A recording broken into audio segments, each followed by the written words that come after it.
So let's have a look at area. So we say area is the measurement of a figure. So I'm going to use the rectangle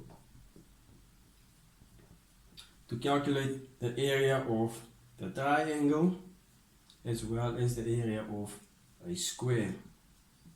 So how we're going to do is, let's have a look at our rectangle. So we say our rectangle is our breadth times in length, and then breadth and length. Now in perimeter, we would calculate the length, the breadth plus the length plus the breadth plus the length to get the perimeter. However, when we move into area, we are now moving into the second dimension. Therefore, we are going to say the length multiplied by the breadth. So area is going to be length times breadth. So this is the area for a rectangle. But what if we say, let's make the length and the breadth exactly the same size? And that will give us a square.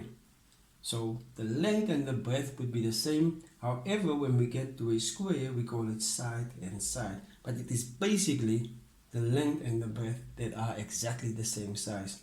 So therefore, the area, I'm going to use A for area of a square, is going to be length times breadth. But remember, the length and the breadth are exactly the same size, which we can also name side times side, which can be written as side square. Now when you get to a triangle, things look a little bit different. Remember, the area of a rectangle is length times breadth. But when we want a triangle, so let's just do a duplicate. Length, breadth, and breadth. So what we can do is to say, let's cut this rectangle in half. And what do we see? We see one triangle, two triangles.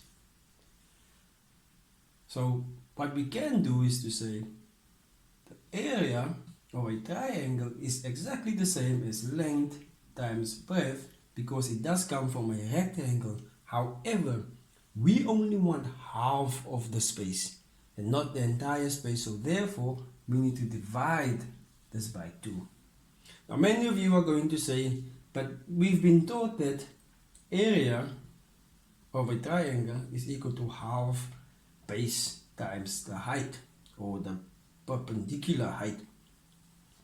That is absolutely true. You can use this. However, due to the fact that most learners make the mistake of writing 1.5 as 0.2, so they write 1.5 as 0.2, it does make for a space where we have many errors. So to avoid this, you can simply rewrite this equation as base times height divided by 2, which is still the same as this one and the same as this one.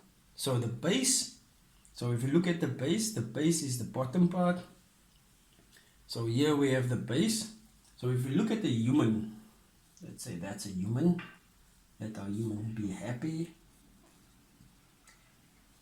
And a human must have feet. So there's the human's feet. Okay. And let's give it some fingers. There we go. So the base of a human being will be the feet over here. At the bottom, the same as the triangle. So this is the base. Regardless of the fact that we call it length, it can still be regarded as the base. Then the height, we never use the hypotenuse as our height. Let's look at our human again. If we have to measure the height of this human, then we would measure from head all the way to the feet. The same principle can be implemented when we are measuring the height of a triangle. So from the feet to the head of the triangle. We call it breadth, but it can also be called height. It is the same value. So remember, never the hypotenuse when we want to calculate the height of a triangle. And then this is our formula for a triangle. I know this looks a little bit dear mekaar, but it makes sense if you write it out. It should make sense.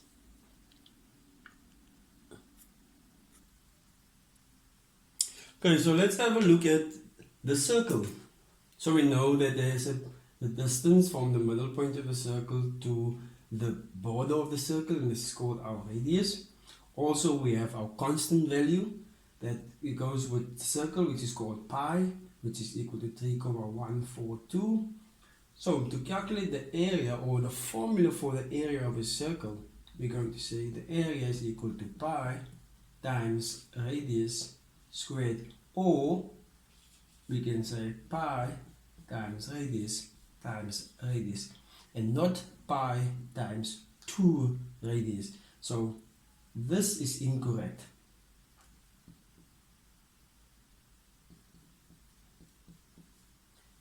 You don't want to do this. This is incorrect. So don't do that one. This is how you calculate the area.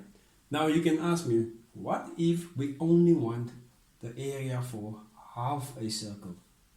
Then we are simply going to say we will take the area of a full circle and divide it by 2. Or you can say 0,5 multiplied by pi radius squared.